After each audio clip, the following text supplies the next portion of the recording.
और मैं जानना चाहती हूँ कि उनके मन में क्या है।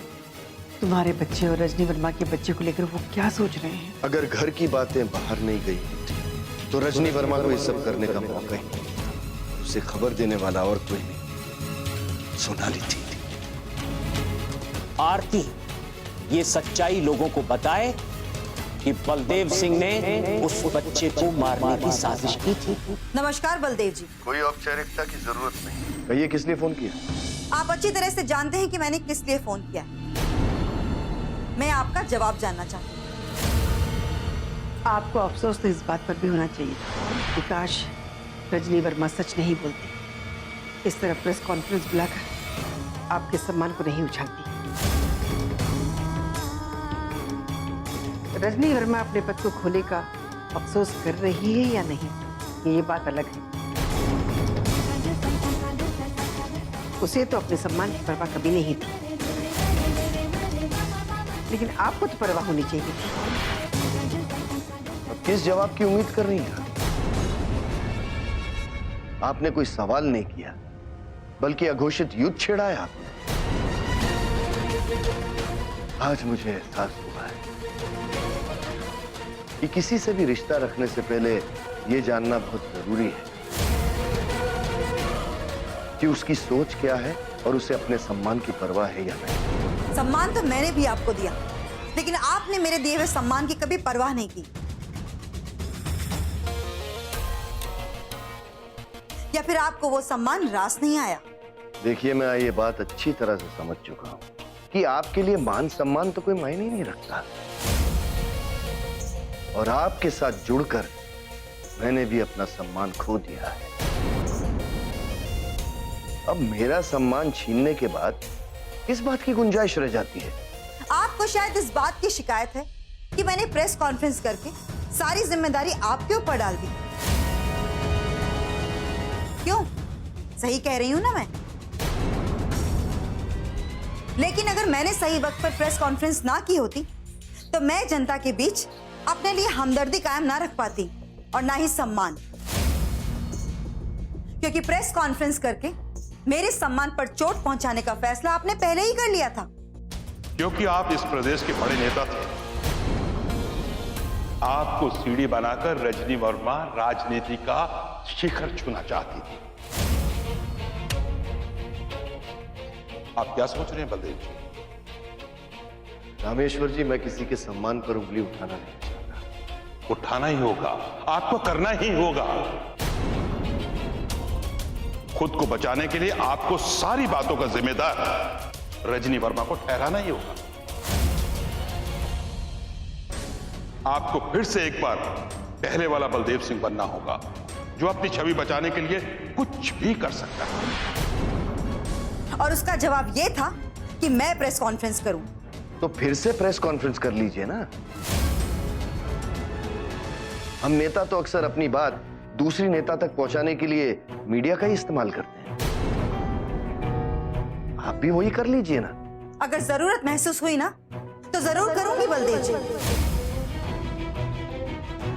क्योंकि मैंने अपने साथ हो रहे हर अन्याय को बर्दाश्त किया है, और जिसे मैं अपना अधिकार समझती थी उसे भी मुझसे छीन लिया गया है। धोखा मैंने खाया है, चोट मैंने खाई है, और इल्जाम भी आप मुझे ही दे रहे हैं। जिस तरह से बात आपने शुरू की है ना, बात उसी तरह से चलेगी। मैं बस इतना कहना चाहती हूँ कि अपने साथ हो रहे हर अन्याय को तो मैंने बर्दाश्त किया है,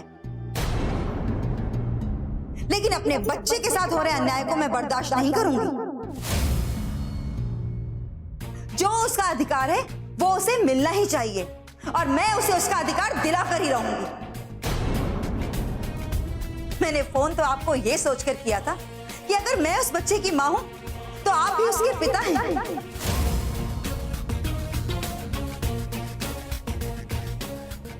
वो आपका खून है। अरे मेरे लिए कोई हमदर्दी हो ना हो, लेकिन अपनी औलाद के लिए तो आपके दिल में हमदर्दी होगी।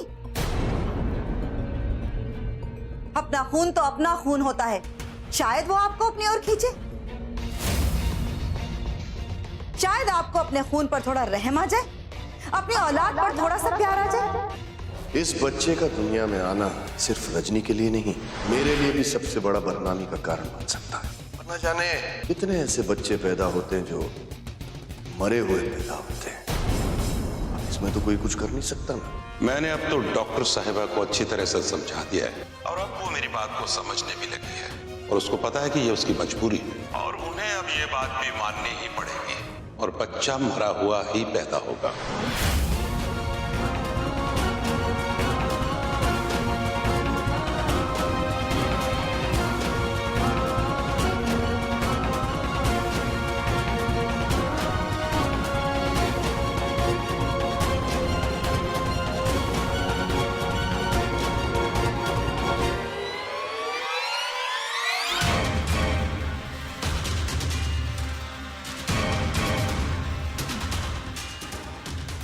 अपना खून तो अपना खून होता है, शायद वो आपको अपनी ओर खींचे, शायद आपको अपने खून पर थोड़ा रहम आ जाए, अपनी औलाद पर थोड़ा सा प्यार आ जाए। आज सोचती हूँ उस रास्ते पर बढ़ने से पहले मैंने आपको क्यों नहीं रोका। शायद आपको रोकने के लिए घर की चार दीवारी लांघने की हिम्मत भी नहीं कर पाई। अब आप खुद मीडिया के सामने आइए और सच्चाई स्वीकार कीजिए और बताइए जनता को कि सच्चाई क्या है। जिस तरह के सवाल खड़े हुए हैं, मुझे नहीं लगता कि मुझे पद पर बने रहना चाहिए। अगर ऐसा है तो आपको ये सोचना होगा कि सच्चाई से कैसे लड़ेंगे आप। ये मामला राजनीति से उठने वाला किसी बड़े तूफान की आहट है। पता नहीं ये तूफान कैसे उठने वाला है।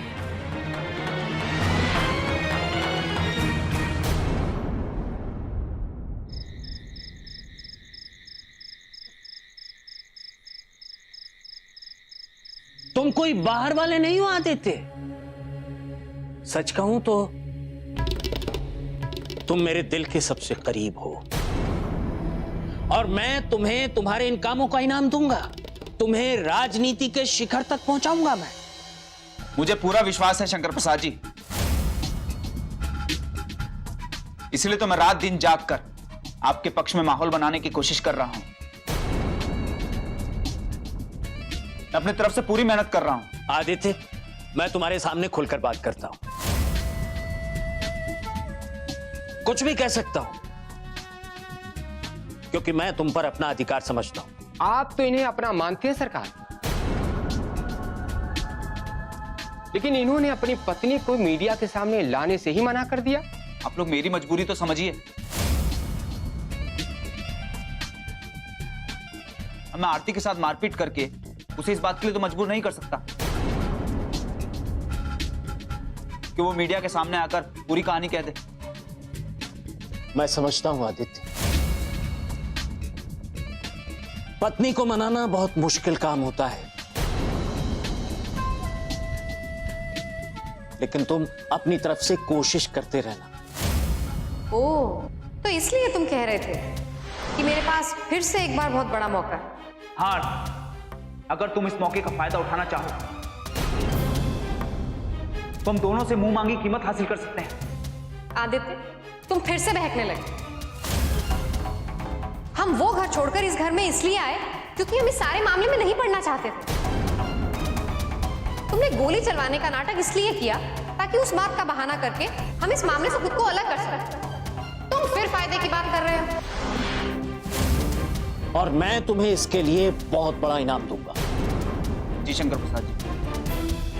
खैर ये बात छोड़ो, आज तो हमारे लिए यही खुशी की बात है कि बलदेव सिंह को निलंबित कर दिया गया।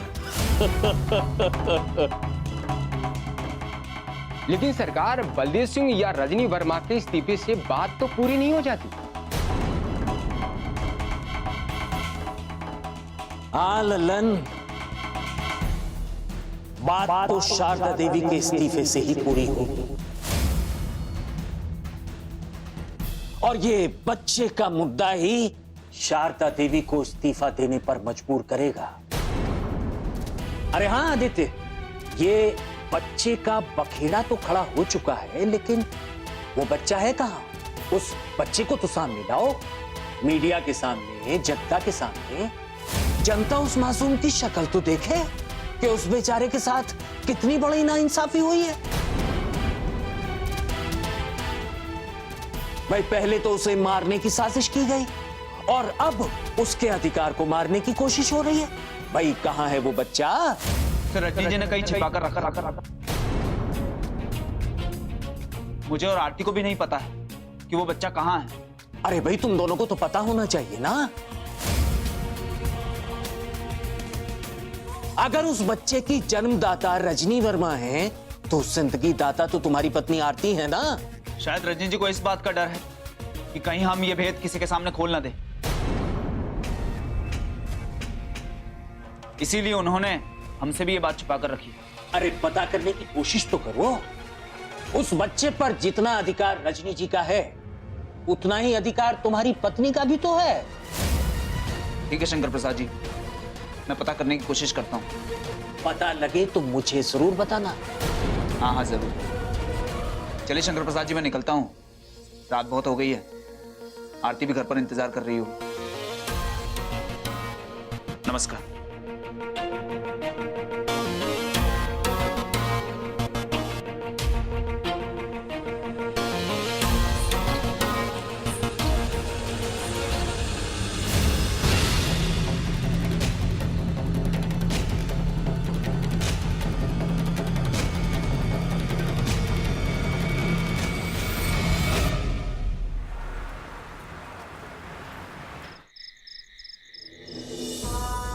गीता, ब्रज, मेरा बच्चा रेडी हो गया। हैप्पी बर्थडे आज मेरे बच्चे। आ गई मेम साहब। हाँ, देखिए आपके बेटे का बर्थडे है और मैंने पूरा घर सजा दिया। अरे वाह गीता, ये तुमने बहुत अच्छा किया। मैं तो लौटते में परेशान हो रही थी कि मेरे बच्चे का सेकंड बर्थडे सादा सा चला जाएगा। ऐसे कैसे जाएगा? आपने जो केक ऑर्डर किया था ना, वो भी आ गया। आप ही लेट हो गए। हाँ गीता, पर डॉक्टर होने का तो मतलब यही है ना कि अपनी खुशियों से पहले मरीजों का ध्यान रखना। पर चलो अच्छा है, वहां से भी आज जल्दी छुट्टी मिल गई। और हो सकता है कि ये मामला भी खुलकर सामने आए कि बलदेव जी ने अपने बच्चे को मारने की कोशिश की, और इस बात को साबित करने के लिए रजनी जी को तुम्हारी जरूरत पड़ेगी, क्योंकि इस बात की गवाह सिर्फ तुम। और बलदेव जी तुम्हें रोकने के लिए कोई भी कीमत देने को तैयार होंगे। आरती, देखो आरती, तुम्हें मेरे लिए एक बार मीडिया के सामने आना होगा। सबको यकीन दिलाने के लिए तुम्हें सारी सच्चाई मीडिया के सामने बतानी होगी। देखिए रजनी जी, मैंने पहले ही कहा था कि मैं अपनी जान जोखिम में नहीं डालना चाहती। सबको अपनी जान प्यारी होती है, मुझे भी है। देखो आरती, मैं तुम्हें यकीन दिलाती हूँ कि तुम्हें कुछ भी नहीं होगा। मुझे अगर कुछ हो भी गया रजनी जी, तो आपको क्या फर्क पड़ेगा? आप चाहती हैं कि मैं सबके सामने आकर ये मानूं कि मैंने उस बच्चे को मारने के लिए हाँ कह दिया था। क्या ये कानूनन जुर्म नहीं होगा? और उसके बाद मैं ये मानूं कि मैंने उस बच्चे को मारा ही नहीं बल्कि बचा लिया, जबकि हॉस्पिटल के रिकॉर्ड में ये दर्ज है कि बच्चा मरा हुआ पैदा हुआ था। तुम ये भी तो समझो ना आरती कि तुम्हारे बगैर मैं ये सच्चाई नहीं साबित कर सकती।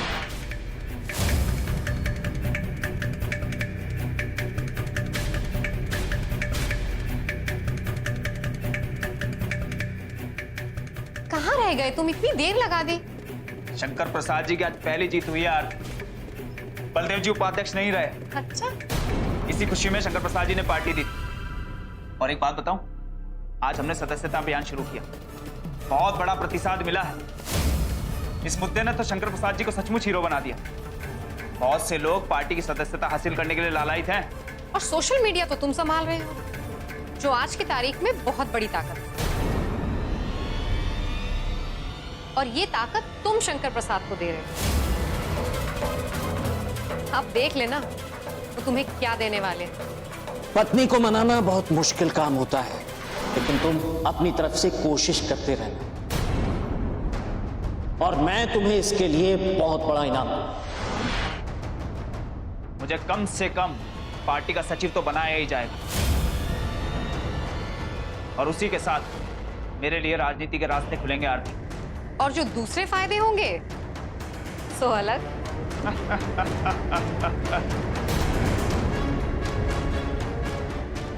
रजनी जी किसी भी तरह जनता की हमदर्दी हासिल करना चाहती। शंकर प्रसाद जी पूछ रहे थे कि आखिर वो बच्चा है कहाँ? संभालने वाले लोग कितने ही अच्छे क्यों ना हो, लेकिन एक माँ की जगह नहीं ले सकते। एक माँ ही है जो अपने बच्चे को रोता हुआ नहीं देख सकती।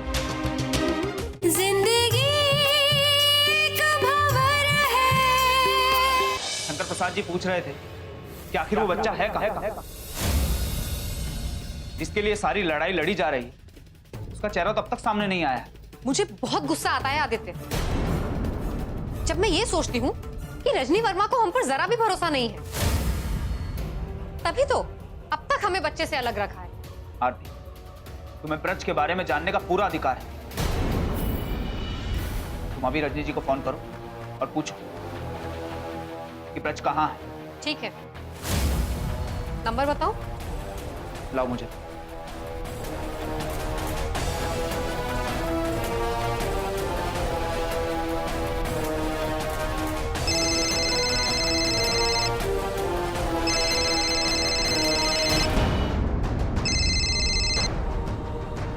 हेलो, कौन?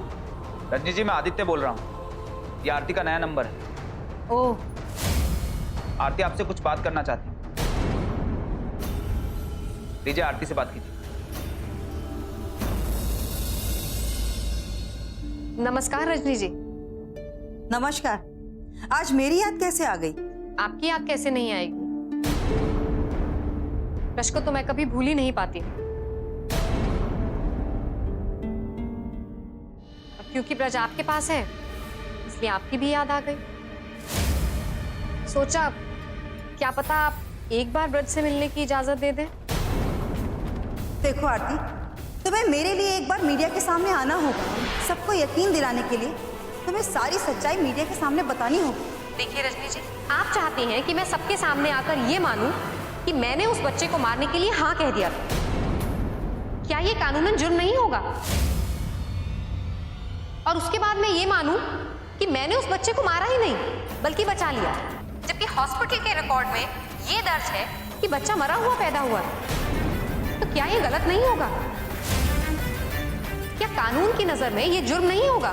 इस सच्चाई के सामने आने से और कुछ हो ना हो, मुझे हथकड़ी जरूर लग जाएगी। मेरी डिग्री छिन सकती है, मेरी नौकरी जा सकती है, मेरी प्रैक्टिस पे रोक भी लग सकती है। आप समझने की कोशिश कीजिए रजनी जी, मुझे इस सब में क्यों घसीट रही हैं आप? क्या सोचने लगी रजनी जी? नहीं, कुछ भी नहीं। सच तो यह है कि ब्रज को देखे हुए वाकई बहुत दिन हो गए हैं। देखिए रजनी जी, आपने ब्रज को जहां भी रखा हो प्लीज बता दीजिए। हम चुपचाप जाएंगे और उससे मिलकर आ जाएंगे। जब तक ब्रज मेरे पास था, गीता भी उसे संभाल नहीं पाती थी। वो दो पल भी मुझसे अलग नहीं रहना चाहता था। और आज उन अनजान लोगों के बीच पता नहीं कैसे रहता होगा, कितना रोता होगा वो। नहीं आरती, नहीं। ब्रज मेरा बेटा है। मैं उसको अनजान और लापरवाह लोगों के साथ भला कैसे रख सकती हूँ?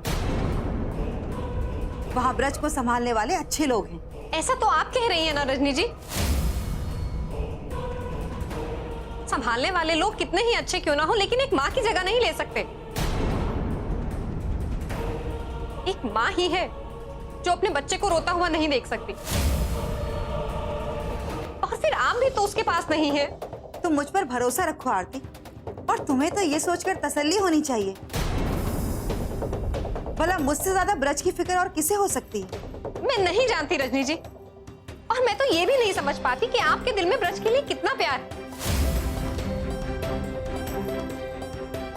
2 साल मैंने गुजारे हैं ब्रज के साथ। मैंने दिन रात उसकी देखभाल की है, उसे उंगली पकड़कर चलना सिखाया है। ये सब जज्बात तो मेरे साथ जुड़े हुए हैं ना। आपने तो उस बच्चे के साथ एक दिन भी नहीं गुजारा। शायद इसीलिए आपको इस बात से कोई फर्क नहीं पड़ता कि वो रो रहा है या खुश है। तुम जज्बाती हो रही हो आरती। पहले तो आप ये कहती थी कि शायद कोई हमारा पीछा कर रहा हो, और हमारा पीछा करते करते वो ब्रज तक पहुंच जाए। लेकिन बलदेव सिंह के आदमी भी अब तो हमारे पीछे नहीं है। हम लोग खुद गुमनाम से जिंदगी जी रहे हैं। क्या आप अब भी हमें ब्रज से नहीं मिलने देंगी? देखो, मेरी बात समझने की कोशिश करो आरती। अब बस कुछ ही दिनों की बात है। एक बार ये विरासत वाली बात फाइनल हो जाए, फिर ना तुम्हारे सामने कोई बंदिश होगी, ना ही मेरे सामने। फिर अगर तुम चाहो तो ब्रज को अपने साथ ही रख सकती हो, अपने पास रख सकती हो। मोबाइल जरा आदित्य को दो।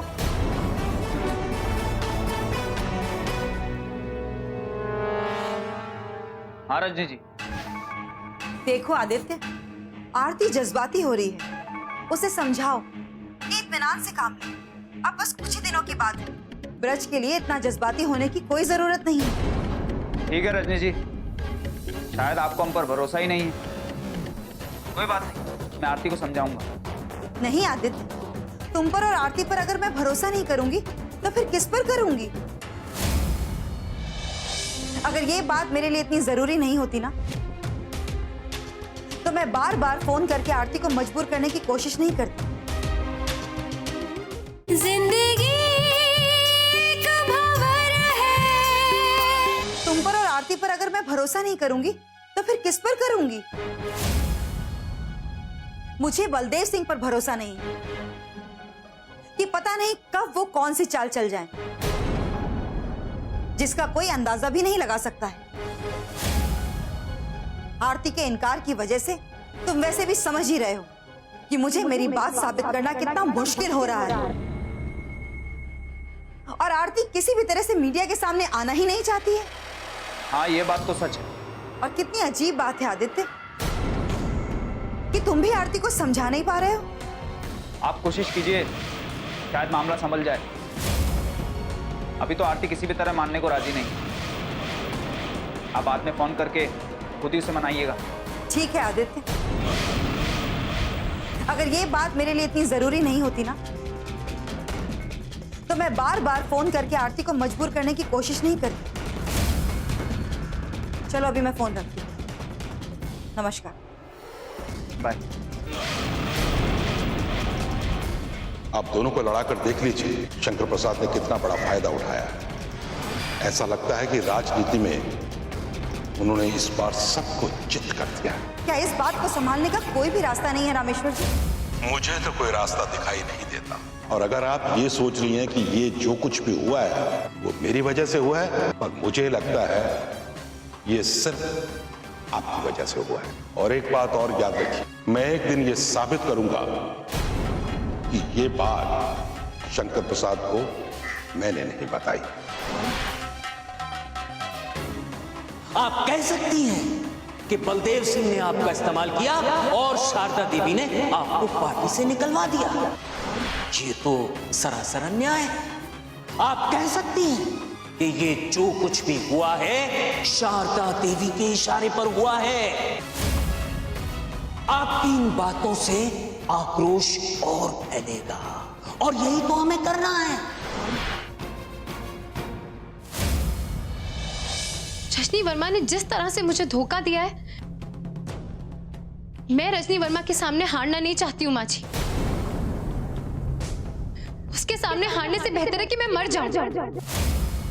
अगर आज आपने पार्टी की घोषणा के साथ मेरे नाम की घोषणा भी कर दी, तो जनता जनार्दन पार्टी से यही वक्तव्य आएगा कि ये सारी साजिश आप ही की रची हुई है।